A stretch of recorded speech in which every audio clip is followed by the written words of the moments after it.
장동열입니다. 그 두 번째 문제에 대한 해설을 해드릴게요. 여러분이 추측하신 대로 이분은 사실 싱글맘이었고 그 임신 기간 내내 또 일을 해야 됐고 무역회사에 다니고 있었습니다. 이 회사는 오직 영어만 사용하는, 그러니까 이 태어난 아기는 사실 태어났을 임신 중에서는 거의 영어만 들은 완전히 환경이 미국 같은 그런 환경의 아이였죠. 그러니까 태어났을 때 이제 우리 같으면 보육의 도움을 받아야 되잖아요. 또 엄마가 직접 또 어느 일정한 기간은 좀 키웠을 텐데 어쨌든 그 기간이 짧았고 다시 엄마는 일하러 돌아가야 했고 또 그 일터에 있는 어린이집에서 자라게 되다 보니까 그 역시 외국인들의 아이들이 많았고 지속적으로 영어가 모국어 환경인 곳에서 이 아이는 자라났던 거예요. 그래서 불어는 너무나 낯선 외국어처럼 마치 우리가 아이를 낳고 한 3, 4개월 되는 아이를 한 몇 달 정도 어느 외국에 가본 정도의 수준? 그런 정도랑 좀 비슷하지 않았을까. 아이는 자폐도 아니고 발달 지연도 아니고 아주 멋진 정상적인 아이였죠. 이 퀴즈에서 드리는 이 교훈은 뭔가 하면 모국어의 환경을 잘 만들어주는 결정적인 시기가 아이가 태어난 다음이 아니고 자궁속이라는 거죠. 그래서 자궁을 너무 특별하게 생각하지 말고 그냥 아이가 살고 있는 집, 어릴 때는 좀 작은 집에서 살고 그 다음에 바깥에 나간다, 우린 출산한다라는 단어로 굉장히 크게 표현하지만 그냥 아이한테는 좀 더 넓은 집으로 가는 거죠.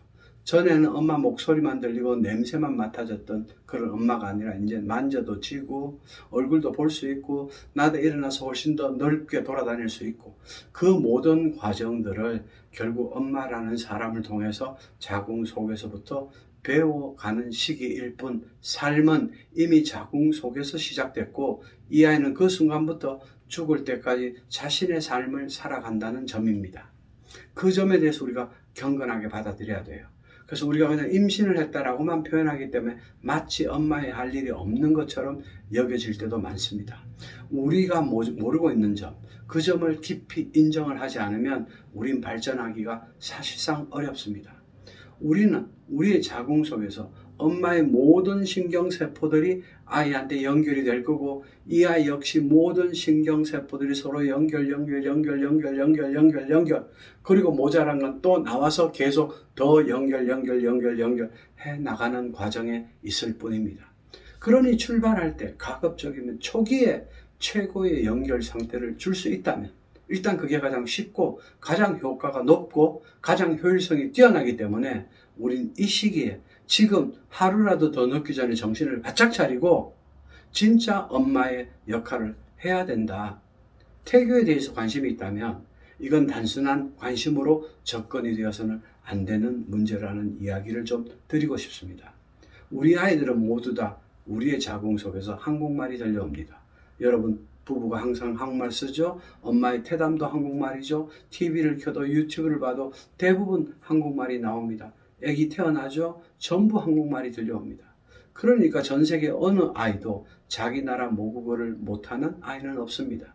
모국어를 다른 표현으로 이야기할 때요. receptive language, 수용성 언어. 무슨 말인가 하면 내가 적극적으로 학습하는 언어가 아니고요. 그냥 들려오면 그게 저절로 받아들여지는 상태.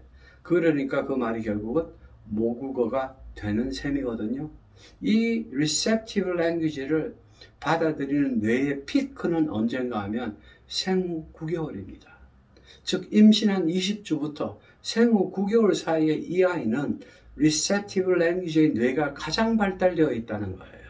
그러니 그 시기 안에 들려주는 소리가 너무너무 중요하다는 겁니다. 사실은요, 우리가 한국말만 들려주고 있지 않습니다. 우리는 밖에 나가다 빵빵거리는 소리도 들려주죠. 음악도 때로는 들려주죠.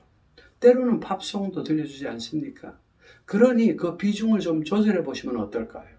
영어로 들려오는 노래의 비중을 좀 올리고 중국말이 필요하다고 생각되시면 중국말의 비중도 올리고 그렇게 해서 이 아이가 환경적으로 receptive language, 수용성으로 받아들일 수 있는 언어를 자동적으로 너무너무 잘 받아들일 수 있는 그 나이대에 그 언어를, 그 소리를, 그 음악을 많이 최대한 받아들일 수 있도록 도와주는 것. 어려운 일도 아니잖아요. 돈이 드는 일도 아니지 않습니까? 근데 왜 안 하세요? 몰랐어요, 단순히? 그렇지 않습니다. 단순히 몰랐다. 그럼 제가 오늘 이 얘기를 해드리면 당장 여러분들이 하게 될까요? 우리의 태교는 우리의 실천 능력을 올려야 하는 것도 과제 안에 포함되어 있습니다. 태교가 결국은 뭘까요? 우리 아이가 자라나는 환경 아닐까요? 이 환경, 즉 엄마겠죠? 가장 높은 확률의 환경 요소는 이 환경이 매일매일 더 나아져야 한다는 것을 의미하기도 합니다.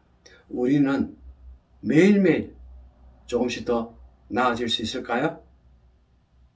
여러분의 결심, 결정, 새로운 인생에 대한 선택, 그 결심을 존중합니다. 답변이 충분히 되셨나요? 답변이 마음에 들었으면 여러분 단톡방에 댓글도 좀 남겨주시고 활발하게 토론하시고요. 항상 모든 토론은 저녁엔 잡음이 되니까 저녁 7시까지만 서로 좋은 의견 있으면 남기고 질문도 하시고 답변하시고 그렇게 하는 걸로 할게요. 6월 7일 개강을 기다립니다.